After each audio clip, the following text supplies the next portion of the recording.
that his daughter had sent him to his friends in the Times, and the friends said these are good enough to publish. Can we publish them? And so Shanta Gokhale wrote a letter and got published in the Times of India. I mean, that's a great start. Like, I mean, It was a great letter. this also is probably true.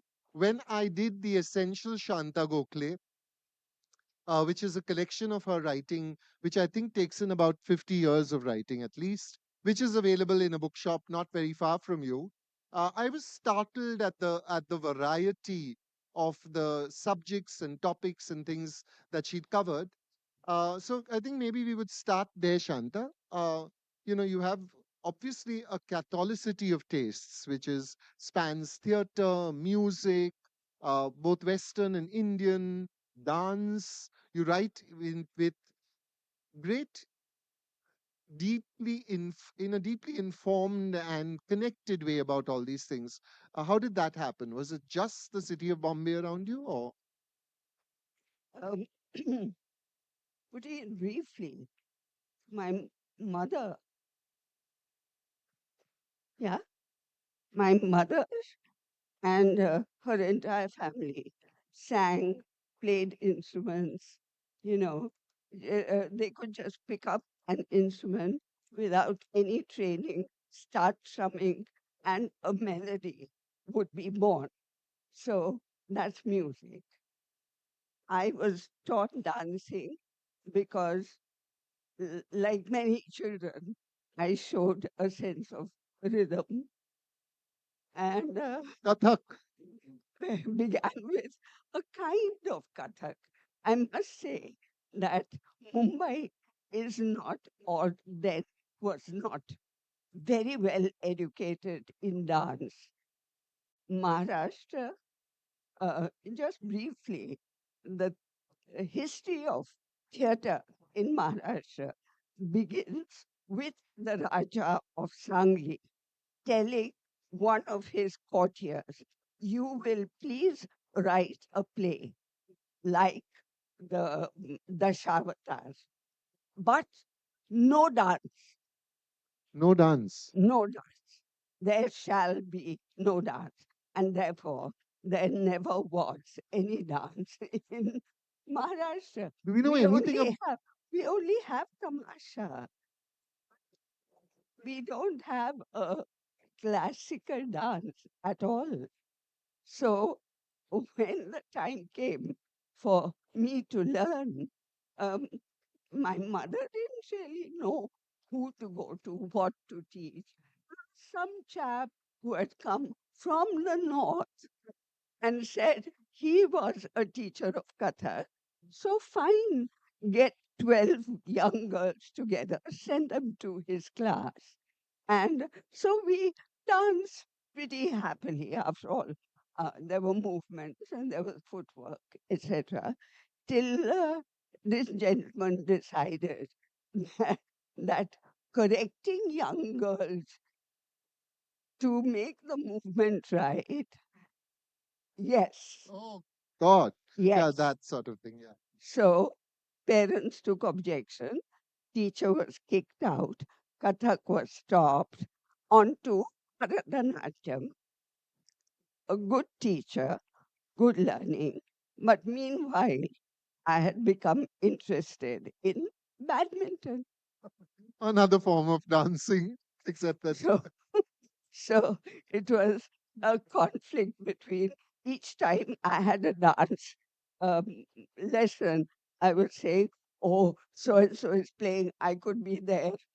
And then when it was badminton, I was saying, "Oh, my teacher, I told him I'm not available, not fair, not nice at all." So finally, the conflict was resolved because the teacher went to London and so did you. later. Okay. And in London, I remember, I think you told me that Pula Deshpande attended a, a play that in which you were acting actually, and you were the only open window in that house. You must tell that story. See, the play was called Maje Ghar, My Home.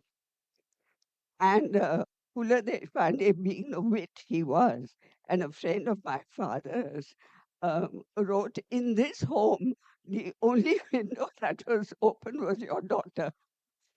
Okay, Pula Deshpande, for those who do not know, is a combination, I think, of Art Buchwald on one side and P.G. Woodhouse on the other. So there's a huge and strong social comment and a terrific sense of humor and a terrific ability to grasp the nitty-gritties of Marathi society at its fundamental level. So it's practically, I would think, impossible to translate, except you've tried.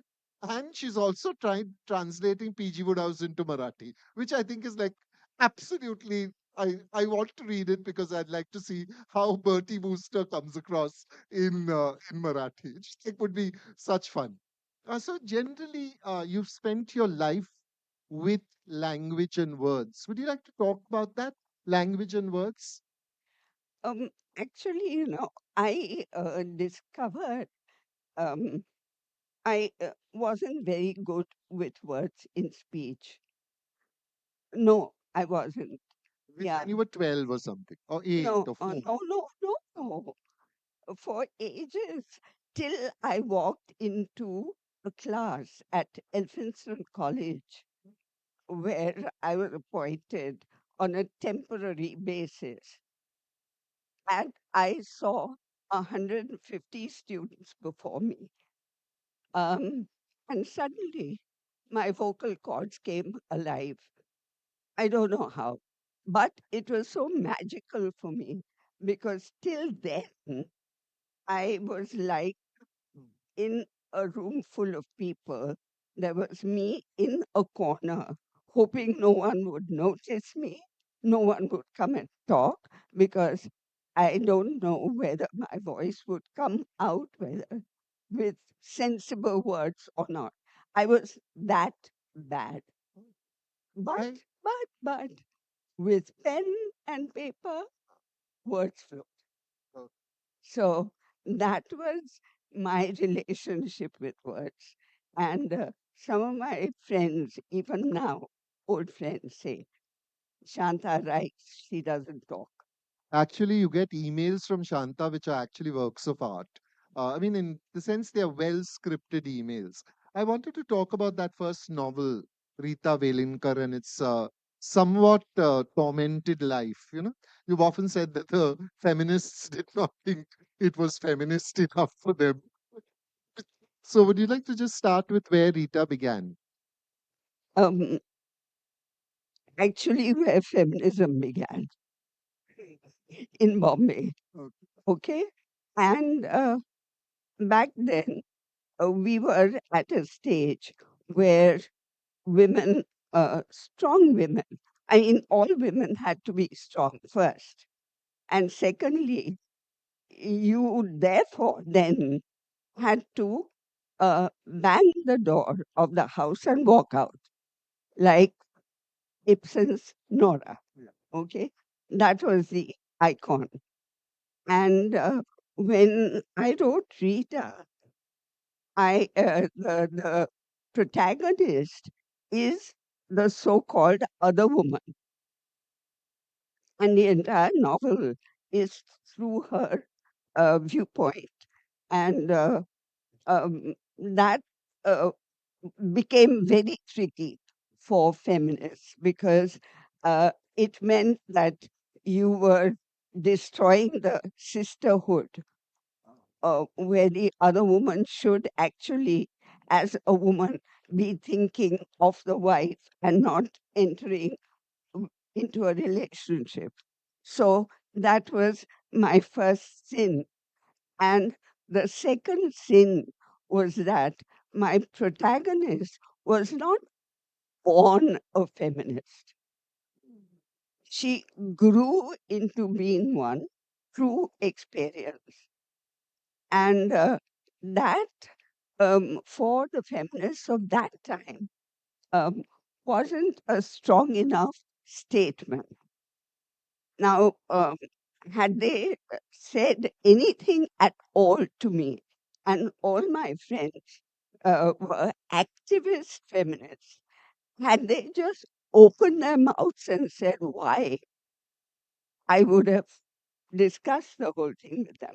But there was total silence. I did not know whether they had read the book, hadn't read the book. I had no idea.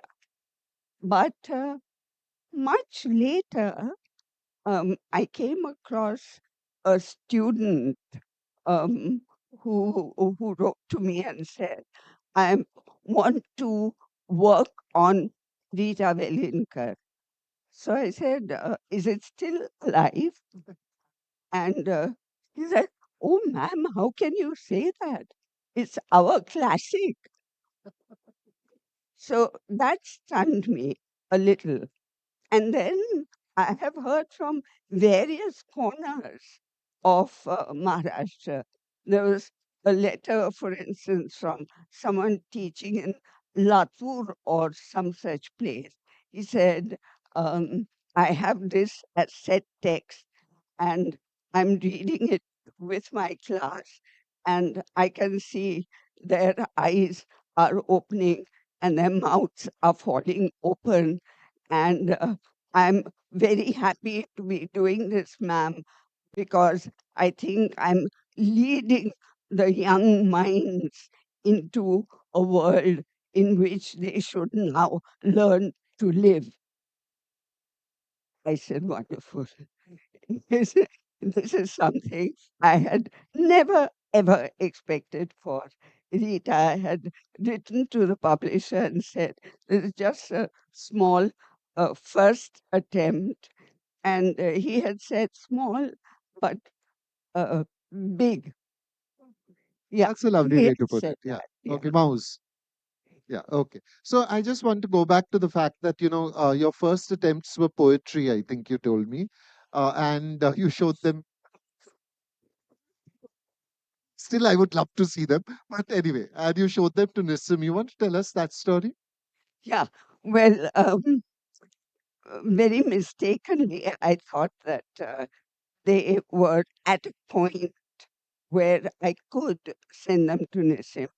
Uh, Nissim was an old friend. So I had that as well, that he wouldn't be cruel, he would be sensitive, and which he was. He wrote back and said nothing about the poet, except, yeah, he said bad poetry. He said bad poetry. Bad poetry, two words only. Huh? But the rest of the letter was beautiful. He said, your prose is so good. Why don't you stick to prose? And in fact, why English? Why not write in Marathi? And that was a blessing because, Rita, I began in English. I wrote about 4 chapters in English, and it simply died on me. I couldn't proceed. And I decided, chalo, why bother? I'm not a novelist. I was already, what, 40 or whatever, 38 maybe. Too old, too late, not a novelist. Go back to journalism. And, but Rita stayed in my mind. And I kept hearing the characters talk, and all of them were talking in Marathi. So I said, okay, I think I might still be a novelist. I've just got my language wrong. So I started writing in Marathi, and it happened. It, it just happened. And there is something really strange about the fact that then you translated it into English, but it works as an English novel perfectly also because Rita's a very modern character. She's a working girl from a family that's slightly diseased. It's not really loving. It's not. It's very very middle class in its constrictedness, and you can see how someone like Salvi, Yeah. Salvi would be like this bright fiery man in the middle of the office, and she'd be drawn into something with him, and things would just go on from there. Yeah. So when you were working on it as Was it a surprise that it worked in English as well? Well, as a translator, the challenge is different, isn't it? Yeah. I mean, your job is to make it work. So, question isn't will it. Ah, The point is it has to. yeah. Uh, and also for me, um, I wasn't recreating. So I wasn't using my creative juices to create another kind of novel. It was the same novel. I was literally translating it as I would translate any other book. And um, yeah, so it happened. The publisher liked it. And afterwards, I heard back from readers. So obviously, it worked. Yeah. So I was thinking about the fact that you've also done plays. How is it different writing a play? What, like, how do you know this is not a novel but a play? Because they same in, like, I mean, it feels to me when I'm reading a play like it has the same size and gravitas in the story as a novel, just that it must be told through dialogue and Yeah. action. So how do you decide which one is which? Maybe I'll have an answer to that 10 years from now. I honestly don't know.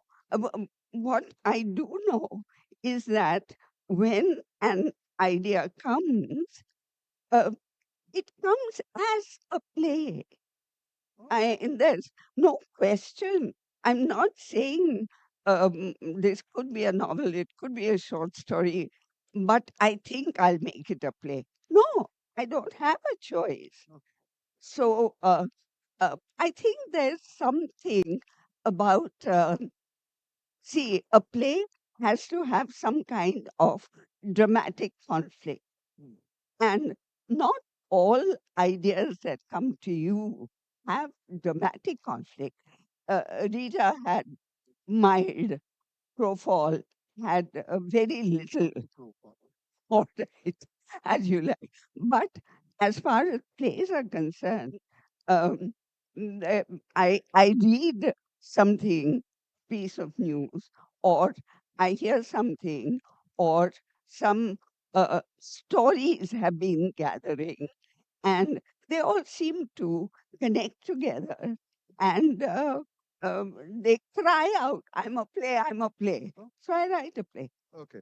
That's so I remember Avinash, which is a play about this person who obviously has a mental problem, who is in the next room. We never see him, but he's represented by his agonized screaming.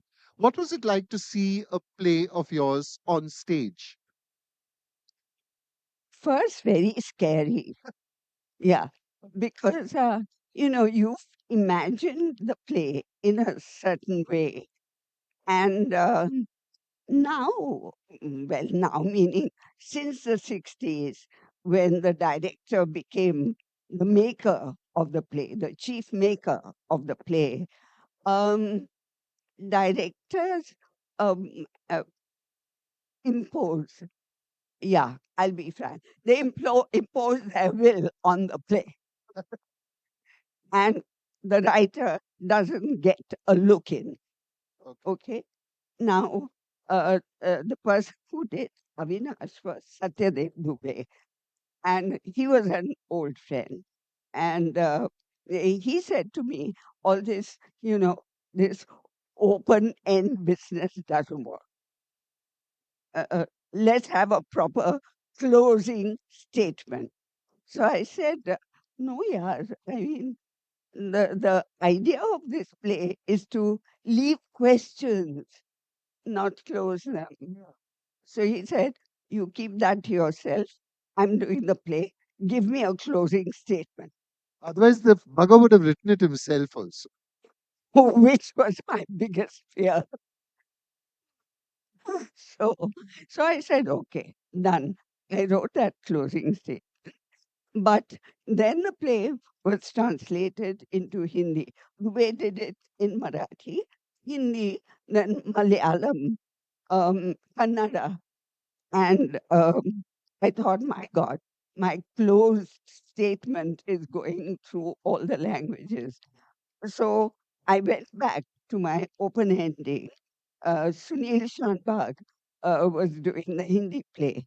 And I said, Sunil, you have a choice, this or that. He said, of course, the open end. Cheers. I love the fact that you were honest enough to say you have a choice. I wouldn't have. I'd have said, see, it's an open-ended play. Sunil, now do it. But it's, I suppose, you're just honorable as No, no, a playwright is in a very, very weak and vulnerable position. Unless a playwright has a group ah, like and Tata. she is the playwright in the group. So whatever she writes gets done. Unless that happens, she is always on the obliged side. Okay. And I have had senior and very famous playwrights sitting next to me, watching his play being destroyed on the stage.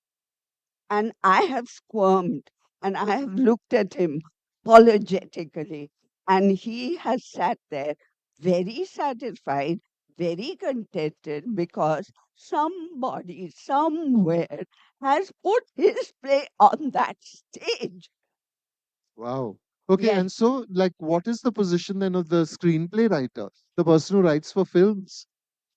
You've written for films as well. Yeah. Worse. It's worse. So you're a little bit of a masochist. No, no. Very self indulgent. Okay. I love writing scripts. I love writing plays. And so what if no one wants to do them or wants to destroy them? Script is with me. This is true. Yeah. That's the truth of it. So, of all the the play scripts that you've done, and of all the films that you've done, choose one that you think that gave you real satisfaction. That was a great one to do. Like, I mean, was it Katha? Which one was it of the plays or films? Ah, Come on, even the Survey one, the great Survey film that you wrote. yeah. Yeah. I think perhaps Survey was the best. I would This say is so. Narayan Survey, who was a really magnificent lok shair. He was a people's play poet, and he was found in a dustbin by his father and adopted and grew up in the mills of Bombay. And with Shanta pointed me to Narayan Survey, and I've translated his poems, and they're available. Commercial break is over. We get back to to Shanta's work. Yeah, Uh, but also, I think a very true response to Rita from Renuka. uh, She made a film uh, on Rita Velekar, okay. and I enjoyed it very much. Okay, Renuka Shahane, who's Shanta's daughter. Whenever I used to go to their house, there were like so many different surnames on the door. I used to say, "This is a commune. It's not a house." Like all kinds of surnames there. Okay, so I was thinking, let's come to Crowfall now, which is kind of as overtly political a novel as you have done so far. You know, um, what was I know the origin was Girish Dahiwale's suicide, but you'd like to talk about setting a political novel in the art world. How did that happen? See, the issue there was because this was the 80s and there was a lot of violence happening. The Bombay riots had just happened, and the Taliban 90s, the Taliban had demolished the Buddhas, Bamiyan. Bamyan Buddhas, and by and large, there was a kind of um, awful uh, mm, uh, feeling that things were breaking up, things were being fragmented, and here was a young man committing suicide.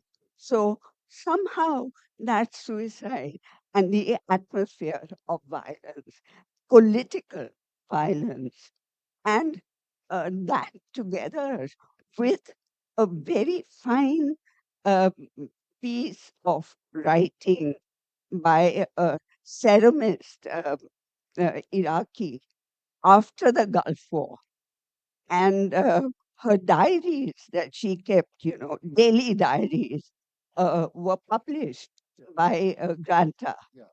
And uh, and that time she said she thought that if through her diaries America realized the kind of effect that their action had had on ordinary innocent lives, perhaps it might give them second thoughts uh, about their action.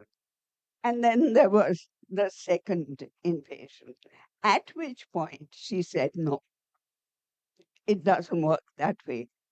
With power, it doesn't work that way. So, what is the solution for an artist? What does an artist do? She was in Pakistan showing her work, and she was asked, um, we can't see the issues of the world in your work. And she says in her essay, no, I had done a whole diary, and now I have decided I will just put my head down and do what I am there to do. And um, uh, yes, hold on to whatever little humanity is left for us to hold on to. That's the only goal I have in life. And I thought of artists who were trying to bring violence into their work and becoming extremely obvious in what they were doing. So the art world, the violence, and this Iraqi ceramist's essay, all of these came together and produced this novel. Yeah. It's called Tyavarshi in Marathi. If you can read Marathi, it's a wonderful read in Marathi. I remember reading it and asking her, when are you going to do it in English? And No, no, luckily, no, no. you- You, yeah. you said do it in English. Okay, yeah, exactly. I tend to be like that from time to time, yeah. But it came out as Crowfall. I christened it as well. Yeah. It's a absolutely fabulous book. It's really lovely because it takes in one of the uh I think there's one moment where the painter begins to feel a tremor in his hand. And suddenly he realizes that this is what he has, this control of his arm, of his hand, of his body, the obedience of body to mind is what he has and what will help him make art. And just the entire book is so delightfully rich, with the Sindhi by the wayside, who is being who is people are suspicious of because he's a Archie. Sindhi. There's a Sindhi. There's one who Yes, yeah. Archie. Oh, Parsi. Okay. I mean, in general, it's a lovely and very tonally rich book. And, I really feel it is time to do Nirmalaya in Marathi, in English. Stop it now. Just Now, do it. because that's better. I thought you were pleading. Yeah. You're ordering. Fine. Okay. The young lady over here, in her commanding way, has suggested we open to question and answers. I'm looking out at the audience and uh, put up your paws. Okay. Second, third row, please. The young lady in the olive green jacket. I'm colorblind, so don't follow my colors. Yeah. Hello. Hi. Good evening, ma'am. My name is Olivia Roy. I have a very brief question, and it brings us back to Rita. So, my question would be: you mentioned about feminism, and you also mentioned about sisterhood from the point of view of the other woman. As a 24-year-old in this generation, I have been wondering for quite some time now that. Whether we all can be in love and also be feminists at the same time. and whether you contested over this notion while writing the book long back in time, like I was not even born back then. So yeah. Don't push it, kid. Whether you can be in love And a feminist. and a feminist. I've been in love twice while I was a feminist, and I didn't really see a clash. I think you need to elaborate a little more for me to understand where the question lies, where the issue is. For me, it was never an issue. Why is it for you? Olivia, go for it. Give up it. I love this. So we have this thing, right, where men or people to be, you try to figure your way out. You break away your from old notions. You're constantly on the verge of learning and unlearning, but then you will always meet people who will tell you how to do things. And um so my question probably comes from my innate belief, or something which has been inculcated into me through generational uh, trauma or generational belief system, or whether a very, it doesn't matter whether you belong to a make believe nuclear family where everyone is very open, but there is certain things which still remains very deep rooted inside you, and that comes out in a very subtle manner. And it lies in the little things of conversation. Suppose you come with your own opinion, and then there is your let's say your love, the love of your life, or let's hypothetically imagine it's that person you would, want to say that, okay, I love this person. But then there is this thing that he sees that you are going beyond his train of thought. And then there are all sorts of uh, readers. So yeah.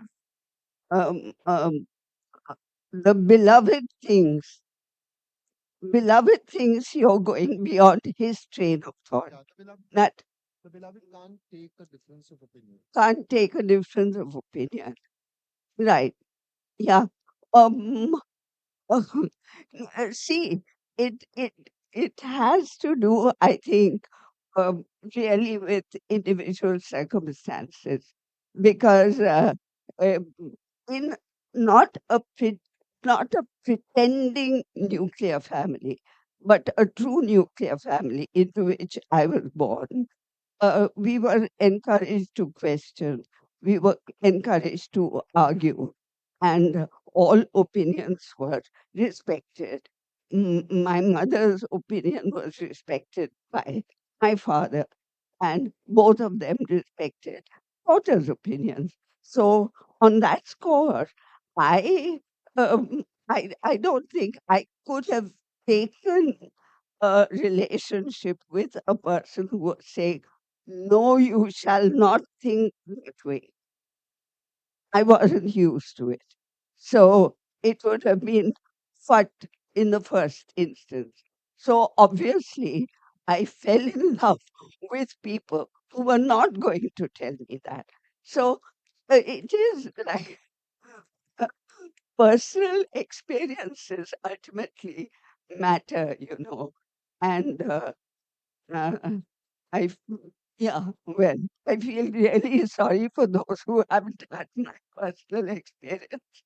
Over there, there's a young man with his hand up. Yeah. Sure. Is it open? Yes. Yeah, Sh- Shanta ma'am, it's great to see you in Kolkata. I remember when I was studying in Ferguson College, Pune, and Professor Carney used to tell us that now you are studying English, but later you have to translate culture. You use English to translate culture. As much as I've read your work, you have done an epoch-making work in translating culture. Whether it's a theater, it's a cinema, also, like the memoirs and all.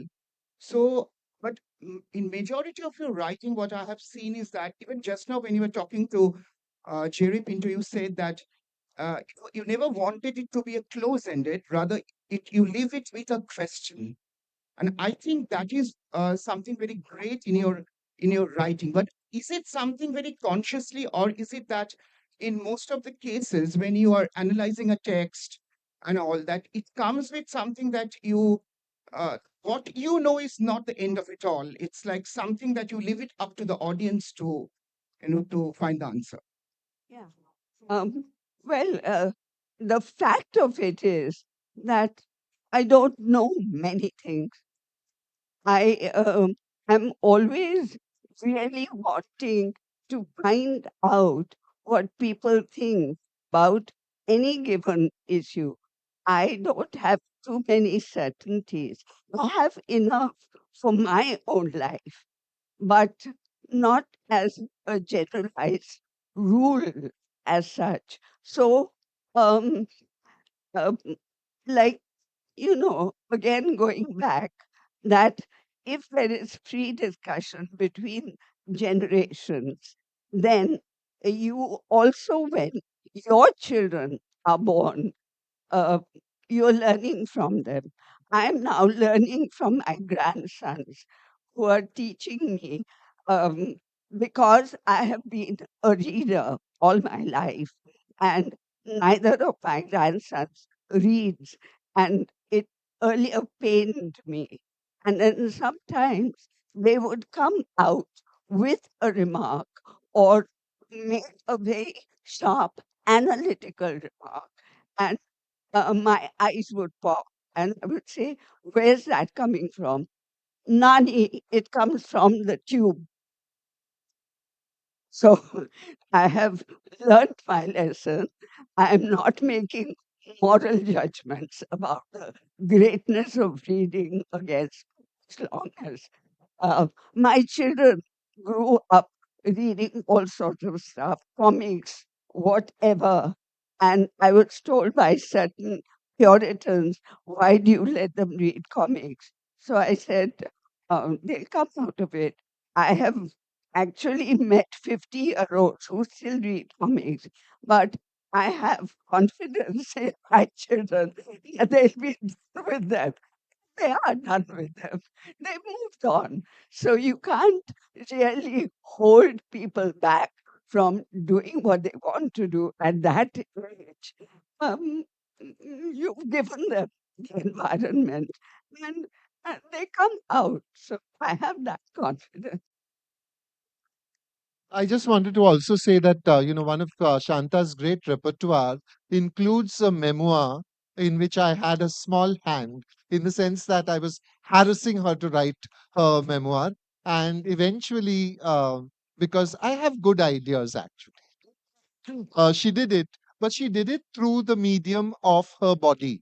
So it is one of the most ingenious pieces of self writing that I've seen, because it is the self writing of a woman through the contested space of the female body. But here it is someone who owns that body. I just want to say something about that book because I think we forgot and it just has to be said.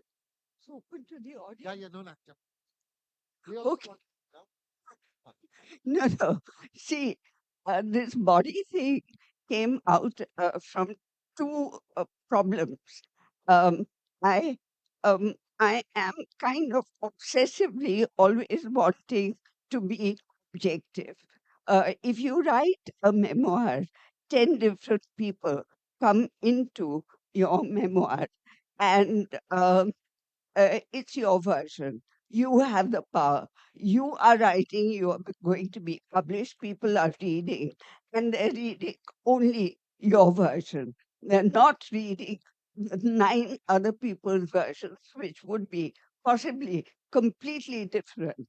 So, what is the most objective thing that I can say about myself?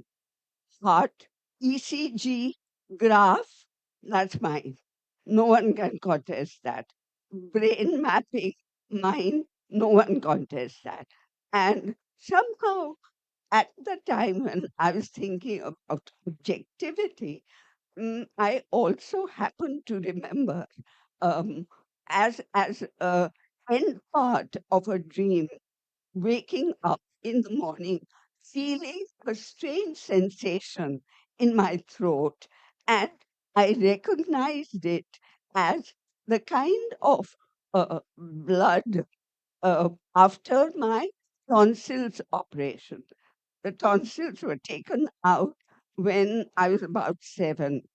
And obviously, that physical experience had been so strong that 60 years on, I could sense that a kind of smell of iron and bubbling of blood. And I thought, okay, that's objective. That's my experience alone. And so, um, mm, let me talk about my experiences in life through the events of the body, starting from teeth, hair, menstruation, menopause, childbearing, all of that. And it seems to have worked. It's called One Foot on the Ground, and it is a lovely, magnificent autobiography. We have time, I think, for one last question. So the young lady says, um, is there anyone with a question? Yeah.